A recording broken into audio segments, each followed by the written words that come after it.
is one of those things that the one story that I have seen in the past few years that I was just like, I can't go there.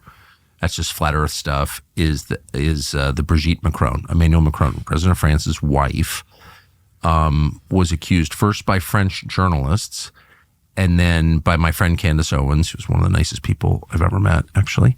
Yeah, she's very incredible. smart. She's incredible. She, and everyone's always, Candace Owens a hater. Candace Owens is the opposite of a hater, but she's a very kind person. But anyway, but she comes out and she's like, I will wager my professional credibility on the claim that Macron's wife is actually a man. And I was like, oh, Candace Owens, I love you, but I think this is too crazy. Yeah. And then it turns out she's right. Yeah. What is so? Can you just explain? My mind is blown. Well, my wife has been, by the way, the Candace Owens pieces on this are phenomenal. And so I'll be sitting there, my wife, I'm like, what are you watching? She's like, I'm watching Candace Owens' whole deep dive on this. So let's give credit, I'm giving full credit to Candace Owens on this for really opening this story up from the French journalists who first broke it and then were, I think, like ostracized or basically told not to report it. So that, yeah, I mean, he's a groomer. So, the fact that Emanuele Macron was a child and this man takes him under his wing and is a groomer, uses the identity of another human being. I mean, I'm definitely shortening the story in all of these ways, but I don't know the full details the way that Candace does for sure. But Bridgette McCrone is a man who groomed Emanuele Macron, and in their, the amazing thing to me is the French portrait that they have, the presidential portrait or whatever. In the background, you can see like a pedophile book that's painted in on purpose. Like you can't make this stuff up. What? The official French portrait painting. There's in the background of it, you can see basically a pedophile book that's been painted in on purpose. And other paintings that Bridgette McCrone was famous for having around in the palace. All these really awful looking things that, you've got pictures of a barn here.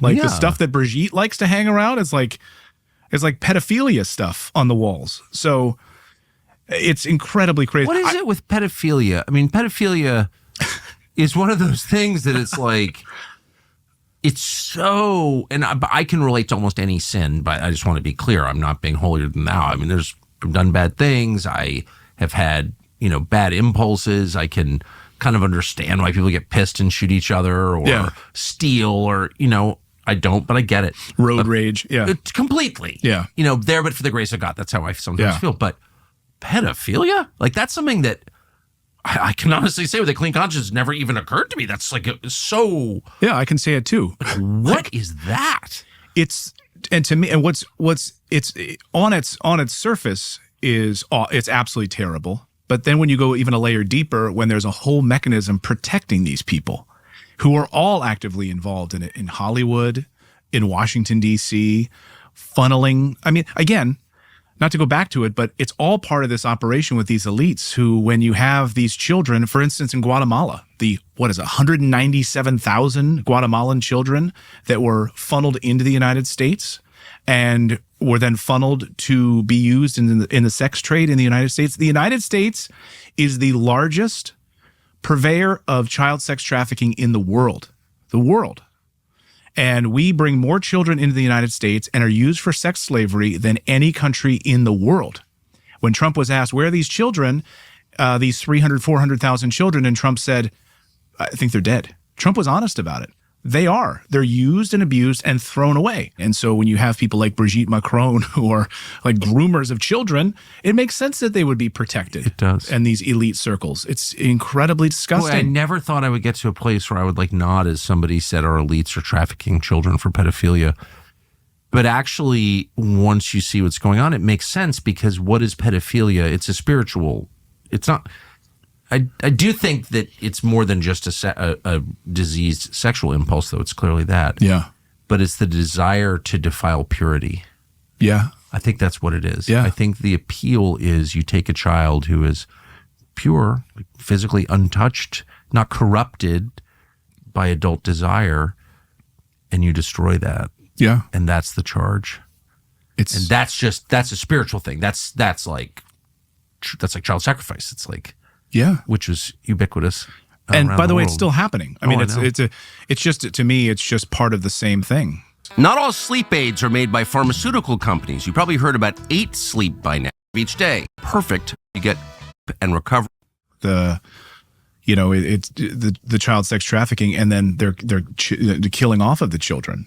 And I mean, I've spoken to sources who've witnessed it firsthand, who actually used to be a part of it and didn't know they were a part of it, out of Texas, and flying these children from these facilities in Texas and Abbott's backyard to different parts of the country. Oh, what about so you're flying them to where? Oh, we don't really know. They say that but it's just wealthy people's homes. And do you check up on them? We're supposed to do a wellness check, but we don't really do that. And if we do, it's just like a phone call. And if they don't even answer their phone, that's considered the wellness check on the child. So the NGOs responsible for facilitating the death and sex trafficking of these children across the United States into rich homes in Miami, rich homes in Orlando, rich homes in Tennessee, rich homes in Washington, D.C.,